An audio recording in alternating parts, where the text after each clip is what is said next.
Rev Kenn Blanchard, host of the Urban Shooter podcast, and a huge Phil Collins fan. Not many people are aware of that. Ken, thank you, sir, for coming on the program. Man, thank you, man. It's a good intro. Yeah, I don't know where that came from. Listen, I really appreciate you joining us today, and we shared your comments in Annapolis, Maryland, or at least a portion of them on yesterday's program. But before we get started in earnest, can I just, do you mind just, I know you probably get weird listening to yourself. I know I do. But can you listen to yourself yesterday in Annapolis? Because I want the folks to hear from you again. Sure, man. Go right ahead. All right. This is Reverend Blanchard speaking yesterday at this rally in opposition to gun control laws, additional gun control laws, and a rally in support of the Second Amendment outside of Maryland's Capitol. It is an honor to stand before you, and it is an honor to stand for our country this morning.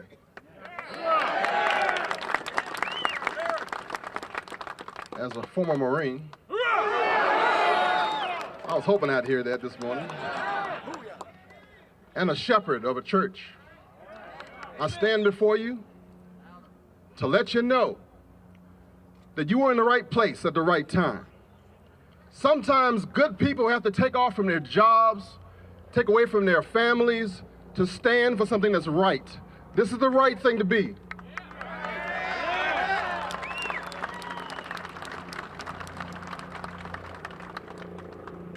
This isn't the first time we've come against this type of stuff in the world.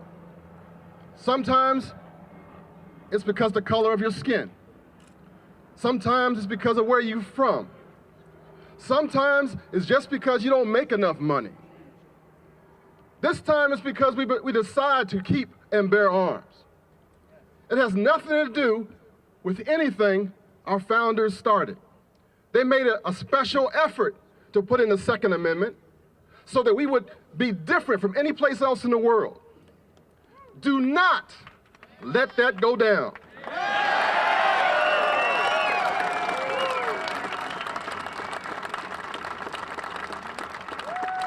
Only in America can you be a different color, a different race, a different gender. But being Americans, being a law-abiding citizen allows you to protect your family. Only in America. Do not let that go down.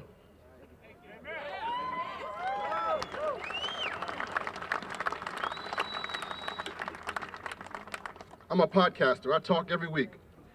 I'm singing and joking and telling stories. But the story I want to tell is that this time, my people saved the Second Amendment in Maryland.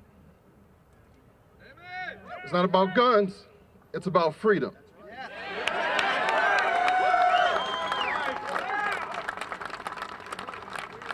It's not about sound bites. It's about safety. If you want to save the children, save America.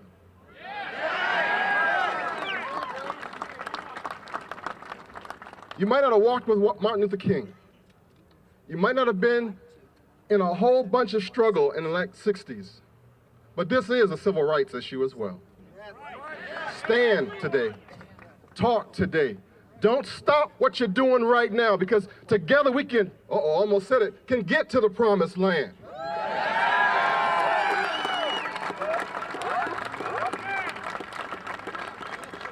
Freedom isn't free. God bless you. Reverend Kenn Blanchard, man, I think I just found my guest host, by the way, Ken. I mean, seriously, that was inspiring. I mean, did you know what you were going to say when you got up there? No, I had a whole other speech, but the power and the energy of the people, I couldn't even pull that thing out. I just wanted to encourage folks. I know folks, I was looking in the eyes of men and women and children that had took off from work, who had, they took vacation time and leave, and they had took buses, and they've come from the far ends of Maryland to be in that little crowded spot. And I thought, if nothing else, I got to say thank you and encourage you so that you won't stop, because there's so many negatives. Somebody has to be the positive guy, and that's my job.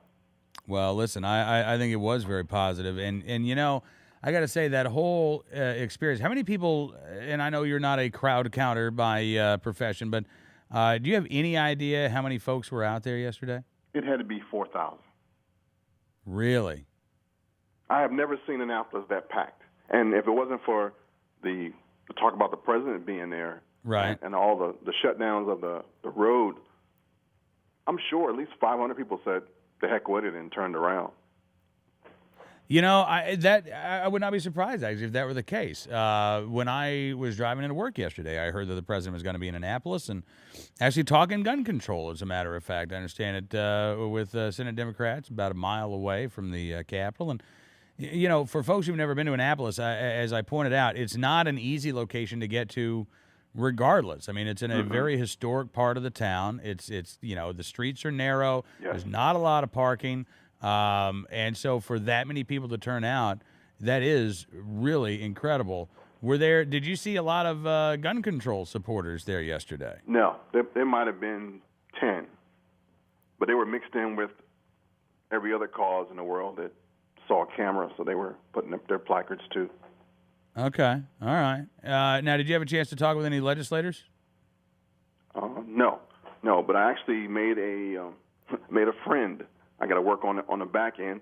Now that I don't become political by accident. But I saw an ally. I was like, yeah, I'll just catch up to you in a minute. And I will pull your coat to some stuff. So where do you see this going? I mean, you know, you look at the proposals that have been introduced, and I mean, look, Maryland already has pretty draconian gun control laws. You wouldn't think they could get a lot worse, but they found a way. Yeah, this guy just decided to throw everything he had up on a wall and see what stick. And we have to pay attention to that kind of stuff, because he was trying to outdo New York. He was trying to outdo Chicago, and it was like a one-upmanship of extremism. So we got to fight it all. No, don't let anything go. That reasonable stuff is shot. We've passed that point. Well, look, I mean, have you heard, Ken, anything proposed that sounds reasonable? Nothing. Not one piece of it. Because I think that's look, I mean, we see these folks, try to define these terms, whether it's assault weapon, whether it's large capacity magazine, whether it's common sense or reasonable. They try to define these terms. And just as their definition of assault weapon really translates to gun I'm trying to ban. Yeah. Their definition of reasonable is something I know you guys won't want, but I really do want it. The best part of it, though, was when I got a chance to testify. I had listened for a couple of hours of what had been said, and when the chairman said, "Okay, why do I need a high-capacity magazine?" And I said, "Just functionality." I said, I'm not going to get fancy with you, but if I'm at the range, me and you were shooting, and I don't want to have to load like a whole bunch. You'll hurt your fingers. And she started laughing, and I thought, yeah, now you understand. And then I said, well, and then why buy a Porsche that goes 200 miles an hour for a 55-mile-an-hour speed limit? And she started laughing again. I thought, yeah, the light bulb just went on, and you don't know what to do with yourself. Now, what about the legislator who apparently was playing chess while the hearing was going on? Do you see that on the right? computer? Yeah, that's the hardest thing to stomach. When you take all that time, you wait in line, you crowd yourself in a room to see the legislative process and folks that you might have even voted for, and you watch how they get up and leave and don't care and play chess on their computers, and it's a shame. It's a shame that what happens, and it can turn you off from wanting to even be involved. Yeah, no, I can imagine. Jamie Raskin was the legislator, and we saw this up in Connecticut actually. Yeah. At the first gun violence hearing, you had a legislator who was checking Facebook and laughing and pointing out things on the computer with one of her colleagues there, and it is disappointing, Ken, because you can't help but get the impression that these lawmakers aren't taking this nearly as seriously as their constituents are. No, it's a game to them. It's a win and a lose to them. They don't care about the issue. They don't care about anything that we're suffering about. It's just, let's propose some stuff and if we win, then we can put it on our sheet as a win. But the details, we're in the details. Yeah, absolutely right. And look, I mean, you've heard Wayne LaPierre and others talk about the fact, look, these folks, most of them, not all of them, but these folks are doing okay. Mm-hmm. They may live in decent neighborhoods. They may have security. They may not worry about their personal safety quite as much as some of their constituents do.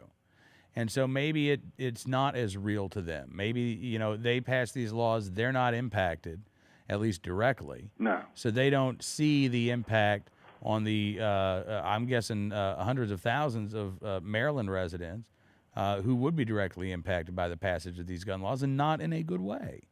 We have people who are voting for stuff that when they said they want to limit the amount of magazines, was thinking, what subscriptions can we not have anymore? What magazines are they trying to ban that we can't read? Their brains were in a whole different zone. Right. Wow. But those are our legislators. And these are, the sad thing is those legislators, Ken, probably would be less supportive of a ban on magazines that you could read than they would be on, magazines for firearms. So they're asking questions based on crazy stuff. And we're fighting on facts and truth, and we're debating even in the crowd. There's people talking about, well, I think I'm going to use a 308 the next time I hunt, and the legislator or the person that we put in office doesn't have a clue what we're talking about. Right. But they have the power of the gavel.